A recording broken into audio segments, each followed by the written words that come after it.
நான் முள் கிரீடம். அவரது தலையில் குத்திய ஒவ்வொரு முள்ளும் உனக்காகத்தான். நீ பரலோகத்தில் கிரீடம் அணிய வேண்டும் என்பதற்காக அவர் உன் வலியை தன் தலையில் சுமந்தார். நான் இயேசு அணிந்த உடை. அதை அவர்கள் கழற்றி எடுத்து அதற்காக சூதாடினார்கள். அவர் உலகத்தை ரட்சித்துக் கொண்டிருக்க அவர்கள் கீழே விளையாடிக் கொண்டிருந்தார்கள். நான் ஆணி. இயேசுவை சிலுவையில் பிடித்த 3 ஆணிகளில் ஒன்று நான். அவர் உயிரோடு இருந்தபோது கடைசியாக தொட்டது நாங்கள்தான். ஆனாலும் அவர் எங்களை மன்னித்தார். நான் சாட்டை. 39 அடிகள் பட்டாலும் போதும் என்று அவர் சொல்லவில்லை. அவர் ஒரு வார்த்தை சொன்னால் எல்லாம் முடிந்திருக்கும். ஆனால் ஏசாயா 53 சொல்லப்பட்டபடி ஒவ்வொரு காயமும் உனக்காகத்தான். நான் சிலுவை.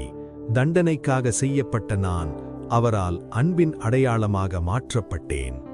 இதையெல்லாம் அவர் உனக்காக செய்தார். இந்த செய்தியை மற்றவர்களுக்கும் பகிருங்கள்.